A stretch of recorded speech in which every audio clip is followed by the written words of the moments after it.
Tom, you just come off the water after winning the Perth International Regatta. Congratulations. Thank you very much. What was the medal race like today?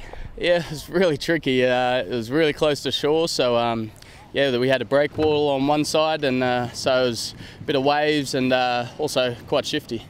And it was quite close between yourself and Tonchi from Croatia going into this. How'd you approach the race?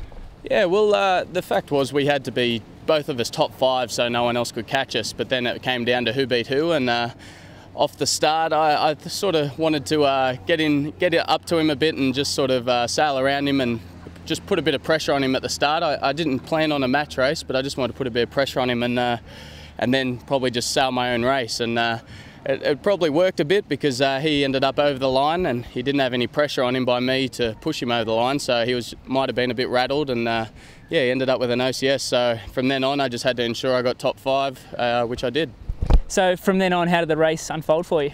It was quite tricky. There was big right-hand pressure twice, and once up the first beat, once up the second beat, but you had to really pick your time to get there, and some people went there too early and didn't get it, and so they thought the left might pay, but it was actually probably a right-hand track, and I wasn't the furthest right, but I was always on the right-hand side, so I was able to make the most of it.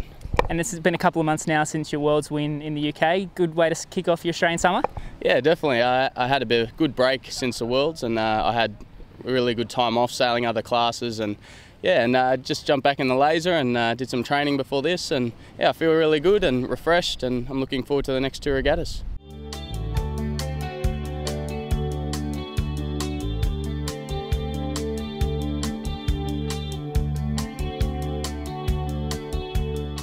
So Nathan, you've just come in after 2 races here on Saturday in Fremantle. Nathan, how's your day?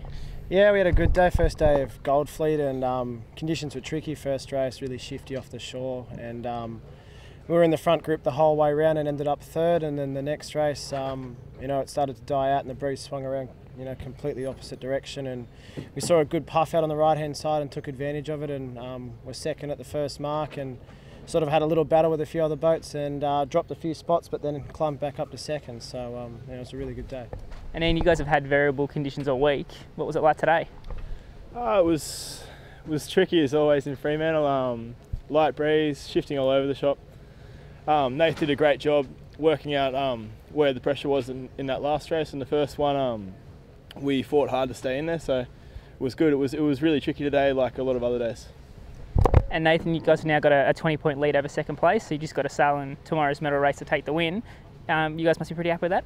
Yeah, obviously really happy. You know, 20 points is the ideal number you're looking for before the medal race, because it doesn't really matter what happens then. And you know, to lose a day of racing and then to only get 2 races in today, it's pretty good to, you know, be able to get a 20-point lead. You know, I think 8 races or something like that. So you know, we've sailed well all week, and you know, obviously very happy with it. And Ian, you may have already won, but I think you're still keen to get out and put on a bit of a show for the spectators tomorrow? Yeah, obviously we want to get out and put in for the medal race. It's a good training opportunity, if not even for racing. Like, there's not too often you get the chance to race against the top 10 in the world. So even when it doesn't count, it sort of still does. And Nathan, that makes it 9 out of 10 regatta wins for you guys now. You're on a bit of a roll still? Yeah, still doing pretty good. You know, the Bahamas World sort of is the only one that slipped away from us, and you know, we've been working hard just to keep chipping away and, you know, keep a distance between us and our opponents, and so far it's working so well. And then once you guys finish up over here, what's next? We go back to the East Coast and we'll do the Australian summer. We do sail Melbourne, SIRS and the Australian Nationals, and then we've got a bit of a break and we'll start training again leading into the European season.